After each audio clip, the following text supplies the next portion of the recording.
Assalamu alaikum my dear students, I am your teacher Zahid Hussain with a new video of the exercise of your lesson number 17 the inheritors। जैसा कि आप जानते हैं कि हम आपके लेसन नंबर 17 इनहेरिटर्स की एक्सरसाइज सॉल्व कर रहे हैं। तो जो लास्ट वीडियो हमने दिया था उसमें हमने नाउन्स बनाए थे गिवन वर्ड्स से, जो एक्सरसाइज थी हमारी। अभी जो हम एक्सरसाइज करने जा रहे हैं that is exercise fill in the blanks with suitable prepositions. तो हमारे पास ये 10 ब्लैंक्स हैं, 10 सेंटेंसेस हैं, जिस हर एक सेंटेंस में एक खाली जगह है, एक ब्लैंक है। उन ब्लैंक्स में कोई सूटेबल प्रीपोजिशन हमने यूज़ करना है। क्या यूज़ करना बेटा?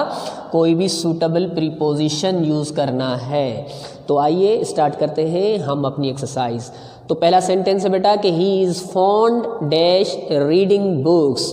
फॉन्ड का मतलब होता है किसी किस्म का शौक रखने वाला, शौकीन, किसी चीज़ का चाह रखने वाला। तो फॉन्ड ये जो है ये एडजेक्टिव है और हमेशा फॉन्ड के बाद में हम ऑफ प्रीपोजिशन यूज़ करते हैं। क्या यूज़ करते हैं बेटा? फॉन्ड के साथ हमेशा हम ऑफ यूज़ करते हैं। तो सेंटेंस बनेगा he is fond of reading books. ये किताब पढ़ने की चाहत रखता है, किताब पढ़ने का चाह रखता है। तो सेकंड सेंटेंस है हमारा बेटा कि Najma is not interested dash games.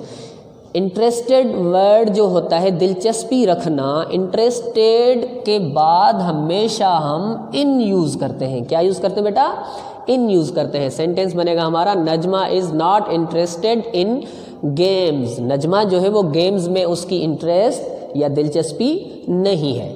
जो थर्ड सेंटेंस है हमारा that is Ajmal is good dash mathematics. तो गुड के बाद हम हमेशा 8 यूज़ करते हैं। क्या यूज़ करते हैं बेटा? 8। तो मतलब बन जाएगा Ajmal is good at mathematics, यानी अजमल मैथमेटिक्स में माहिर है। गुड एट का मतलब होता है माहिर होना या महारत रखना। ही इज़ नॉट, फोर्थ हमारा ब्लैंक है, he is not fit dash this job. तो फिट के बाद हमारी प्रीपोजिशन यूज़ होती है फॉर, यानी he is not fit for this job. ये इस जॉब के लिए फिट नहीं है। फिफ्थ सेंटेंस है हमारा the baby is crying dash it's mother. Crying का मतलब होता है चीखना, चिल्लाना, रोना। तो बेबी मतलब छोटा बच्चा और मदर मतलब माँ। तो बेबी जो होता है छोटा बच्चा अपने माँ के लिए चीखता है। तो क्राइंग फॉर इट्स मदर क्या होगा? क्राइंग फॉर इट्स मदर होगा। The baby is crying for its mother. Six sentence है हमारा the nurse looks dash patient. Nurse patient, तो नर्स क्या करती है बेटा? पेशेंट की लुक आफ्टर करती है। तो लुक के बाद हम जो प्रीपोजिशन यूज़ करते हैं that is after. The nurse looks after the patient, मतलब कि नर्स जो है वो मरीज़ जो है उसकी लुक आफ्टर करती है, उसका ख्याल रखती है। सेवेंथ सेंटेंस है हमारा the patient has been cured dash his disease. Cured का मतलब होता है किसी चीज़ का इलाज हो जाना, किसी बीमारी से जान छूट जाना। तो क्योर्ड के बाद हम ऑफ यूज़ करते हैं। The patient has been cured of his disease, यानी जो मरीज़ था वो अपनी बीमारी से उसका इलाज हो चुका है। एट्थ सेंटेंस है हमारा he has given dash smoking. Smoking का मतलब होता है तंबाकू नोशी करना।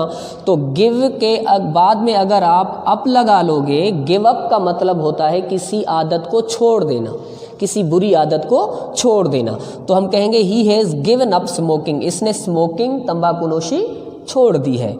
नाइन्थ सेंटेंस है हमारा आई am used dash taking tea without sugar. Used के बाद आप अगर टू लगा लोगे तो यूज टू का मतलब होता है आदी होना। यूज टू का मतलब क्या होता है बेटा?